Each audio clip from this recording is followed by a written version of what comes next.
그러니까 우리가 괴롭게 인생을 살아가지 않으려면 알아야 될 첫 번째는 바로 이겁니다. 좋은 감정, 나쁜 감정을 갖게 하는 건 삶에서 일어나는 어떤 사건이 아니라 그 사건에 대한 우리의 해석이라는 겁니다. 여러분의 투자 도반 인생 친구 그레이스입니다. 오늘도 괴로움이란 주제를 가지고 왔는데요. 저번에 제가 공유했던 영상의 2탄, 아예 이 괴로움이란 놈을 씨를 말려서 뼈만 남기려고 합니다. 우리는 모두 자신이 생각하는 게 맞다, 이렇게 생각하면서 살아갑니다. 그런데 과연 우리가 믿는 것이 맞을까요?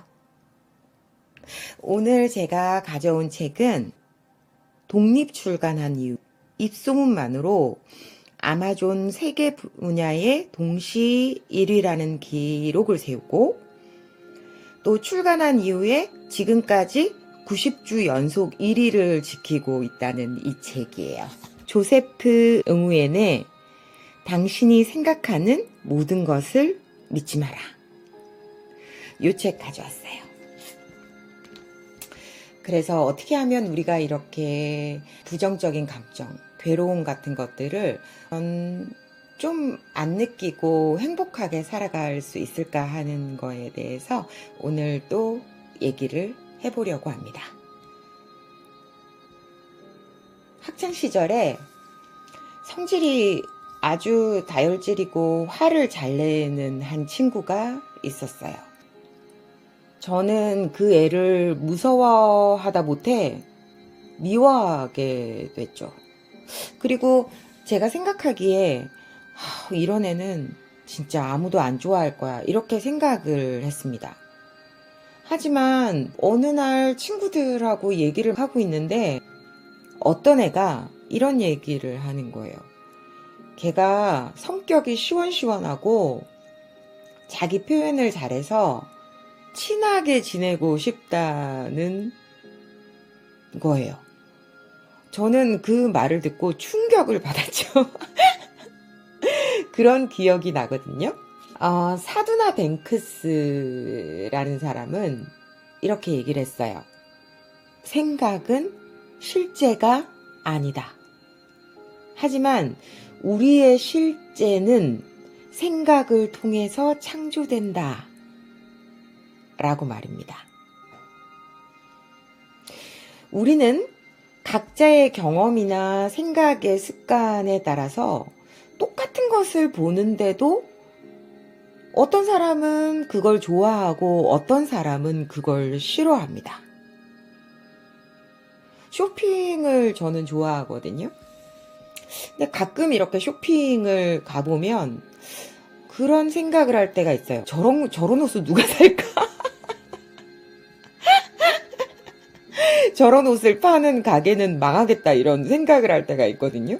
근데 그 가게를 또 엄청 좋아해서 단골인 사람들이 많이 있는 걸 보면서 참 신기하다, 이런 생각을 가끔 할 때가 있어요. 또 어떤 사람은 빨간색을 정렬의 빨간색이야 하면서 막 좋아하잖아요.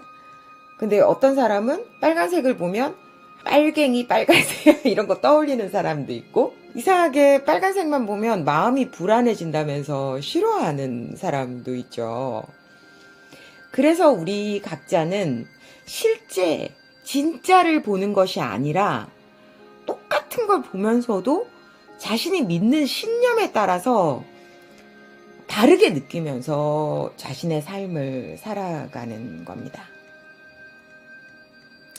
이 책에 보면 그런 게 있거든요. 똑같은 커피숍에 앉아 있는데 누군가는 그 스트레스 받는 상황을 계속 생각하면서 거기에 사로잡혀 있어요. 그래서 그 커피숍에 앉아 있는 경험이 굉장히 슬프고 절망적이고 괴롭죠. 위기에 선 것 같은 그런 위기감이 들고. 근데 똑같은 커피숍에 앉아서 그 커피 향을 맡는 누군가는 갓 볶아낸 이 커피 향 너무 좋다 하면서 평화로움을 즐기고 있는 거죠. 그러니까 같은 공간, 같은 커피향을 맡고 있지만 이 두 사람의 삶을 바라보는 방식과 세계관은 완전히 다릅니다. 그러니까 우리가 괴롭게 인생을 살아가지 않으려면 알아야 될 첫 번째는 바로 이겁니다. 좋은 감정, 나쁜 감정을 갖게 하는 건 삶에서 일어나는 어떤 사건이 아니라 그 사건에 대한 우리의 해석이라는 겁니다. 뇌출혈이 일어나서 몇 달 동안 누워있다가 가까스로 일어난 친구가 한 명이 있거든요. 근데 걔가 뇌출혈에서 일어난 뒤로 한쪽을 제대로 못 쓰게 됐어요. 근데 저는 그 친구를 만나러 가면서 내내 마음이 되게 무거웠거든요. 왜냐면 제 생각에는 걔가 그 사건으로 인해서 엄청나게 절망하고 있을 거라고 믿고 있었어요. 근데 그 애를 막상 만났는데 그 애가 이런 얘기를 하는 거예요. 아, 자기는 그 일이 있고 오히려 모든 것에 감사하게 되었고 그래서 삶이 이 순간이 훨씬 더 행복해졌다는 그 말을 듣고 되게 놀랐고 돌아오면서 그렇게 믿었던 내 자신에 대해서 약간 반성하면서 돌아온 적이 있었거든요. 그래서 삶에서 어떤 사건도 똑같은 사건이 일어난다고 할지라도 우리가 그 사건을 어떻게 받아들이고 해석하느냐에 따라서 우리의 삶은 완전히 다르게 전개될 수가 있다는 거죠. 여기까지를 이해를 하셨다면 이제 여러분은 다음 단계로 갈 수 있어요. 자신이 너무 싫어하는 한 가지를 한번 떠올려 보세요.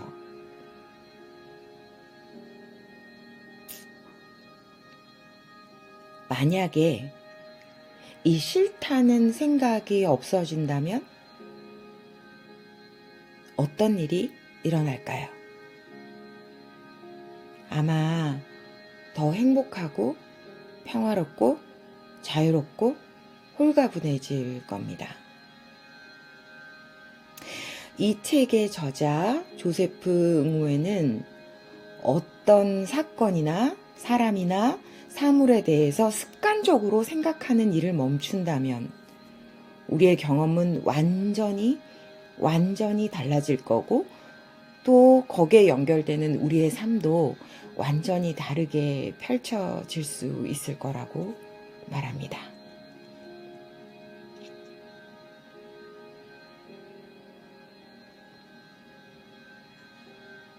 우리가 오로지 우리가 생각하는 것만 느낄 수 있다라는 사실을 안다면 그럼 생각을 바꾸면 이런 싫은 느낌도 바꿀 수 있다는 사실도 여러분은 알 수가 있을 거예요.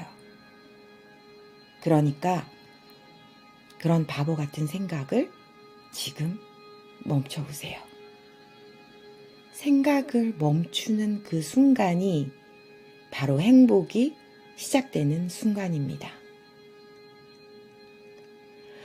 마지막으로 이 책에 나와 있는 생각이 어떻게 괴로움을 만들어내는지 보여주는 이야기를 들려드릴까요?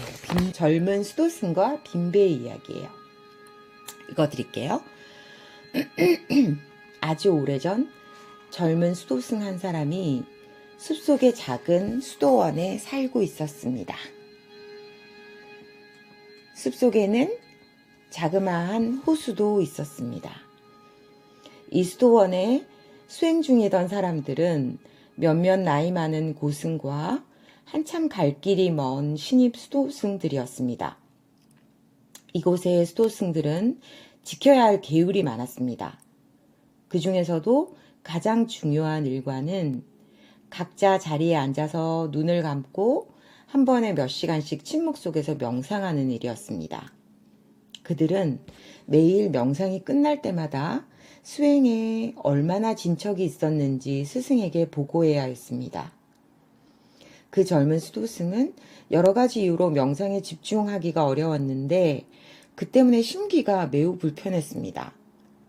그의 스승인 나이 많은 승려는 젊은 수도승이 수행의 진척 상황을 보고할 때 이렇게 물었습니다. 무엇이 너 자신을 그토록 노엽게 하는지 아느냐? 젊은 수도승은 대답했습니다. 제가 눈을 감고 명상을 시작하면 누군가 제 주위를 돌아다니면서 주위를 흩뜨러뜨립니다. 제가 명상 중이라는 걸 알면서도 방해한다는 사실이 화가 납니다. 어쩌면 그토록 남을 배려하지 않을 수 있을까요? 그리고 제가 다시 눈을 감고 명상에 집중하자면 고양이 같은 작은 동물들이 옆을 스치고 지나가면서 또 해방을 놓습니다. 심지어 바람이 불고 나뭇가지가 흔들리면서 소리를 냅니다. 그래서 저는 화가 납니다. 그것만으로 부족하다는 듯이 이번에는 새들이 짹짹대기 시작합니다. 이곳에서 마음의 평화를 얻을 수 있을 것 같지 않습니다. 나이 많은 승려는 제자에게 이렇게 말했습니다. 너는 수행을 방해하는 뭔가를 대할 때마다 점점 더 화를 내는 듯하구나. 그것은 수행의 목적과 정반대의 길이니라. 네 수행을 가로막는 사람이나 동물 또는 다른 무엇에도 화를 내지 않는 방법을 찾아보도록 해라. 젊은 수도승은 스승과 이야기를 마친 뒤에 수도원 바깥으로 나가 좀 더 평화롭게 명상할 수 있는 장소를 찾아 나섰습니다. 그리고 근처의 호숫가에서 적당한 곳을 발견했습니다. 그는 돗자리를 그곳으로 가지고 가서 명상을 시작했습니다. 하지만 얼마 되지 않아 한 무리의 새떼가 호수에 뛰어들면서 첨벙대는 소리가 들렸습니다. 호숫가의 수도원보다 조용하기는 했으나 그곳에도 마음의 평화를 깨는 뭔가가 있다는 사실에 그는 다시 화가 났습니다. 비록 자기가 원하던 평화를 발견하지는 못했지만 그는 매일같이 호숫가를 찾았습니다. 그러던 어느 날 호숫가의 작은 선착장에 묶여있는 한 척의 배가 수도승의 눈에 들어왔습니다. 그러자 그에게 이런 생각이 떠올랐습니다. 아, 이 배를 타고 호수 한복판으로 나가서 명상하면 어떨까? 그곳이라면 아무도 나를 방해하지 않을 테니까. 그는 배를 저어 호수 한가운데로 나가 명상을 시작했습니다. 젊은 수도승이 기대한 대로 호수 한가운데서는 아무도 그를 방해하지 않았습니다. 덕분에 그는 온종일 명상에 잠길 수 있었습니다. 저녁이 되자 그는 수도원으로 돌아갔습니다. 수도승은 이런 일과를 며칠간 되풀이하면서 마침내 평화롭게 명상할 장소를 찾았다는 사실에 기뻐했습니다. 그는 더 이상 화를 내지 않았고 차분한 상태에서 계속 명상을 이어갈 수 있었습니다. 사흘째 되던 날, 젊은 수도승은 다시 배에 올라 호수 한가운데로 노를 저었습니다. 그리고 명상을 시작했습니다. 잠시 뒤에 갑자기 물이 튀면서 배가 흔들리는 게 느껴졌습니다. 그는 호수 한복판에서도 뭔가가 자기를 방해한다는 사실에 다시 화가 치밀었습니다.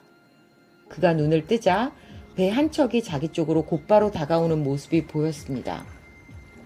그는 소리쳤습니다. 방향을 바꾸시오. 내 배에 부딪히겠소. 하지만 그 배는 아랑곳하지 않고 코앞까지 다가섰습니다. 그가 계속해서 소리를 질렀지만 아무런 소용도 없이 그 배는 결국 수도승의 배에 부딪히고 말았습니다. 그는 불같이 화를 내며 이렇게 소리쳤습니다. 당신은 대체 누구이기에 이 넓은 호수 한복판에서 하필 내 배를 들이받은 거요.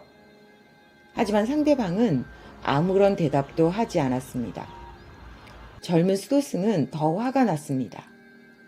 그는 자리에서 일어서서 그 배에 누가 타고 있는지 살펴봤습니다. 놀랍게도 배에는 아무도 타고 있지 않았습니다.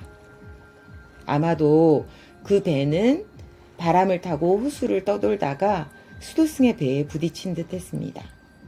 젊은 수도승은 화가 눈 녹듯 사라지는 것을 느꼈습니다. 그건 그냥 빈 배였을 뿐입니다. 애초에 화를 낼 상대는 없었던 겁니다. 그 순간 머리에 스승의 질문이 떠올랐습니다. 너는 무엇이 너 자신을 그토록 노엽게 하는지 아느냐? 그리고 그는 이렇게 생각했습니다. 어떤 사람이나 상황, 환경이 나를 노엽게 하는 것이 아니다. 그들은 그냥 빈 배일 뿐이다. 빈 배에 대한 나의 반응이 나를 분노로 이끄는 것이다. 내 마음을 상하게 하고 화를 돋우는 사람이나 사건은 그냥 빈 배와 같다. 내 반응이 없다면 그들에게는 나를 노엽게 할 아무런 힘이 없다. 수도승은 물가로 배를 저었습니다. 그리고 수도원으로 돌아가 다른 수도승들 사이에서 명상하기 시작했습니다. 주위에는 여전히 소음과 방해물이 오갔지만 그는 모든 것을 빈 배로 여기고 평화롭게 명상을 이어갔습니다. 스승은 젊은 수도승의 태도가 달라졌다는 사실을 알아차리고 이렇게 말했습니다. 이제 너를 진정으로 노엽게 하는 것이 무엇인지 깨닫고 그것을 이겨냈구나. 오늘도 마음을 활짝 열고 좋은 것만 받아들이세요.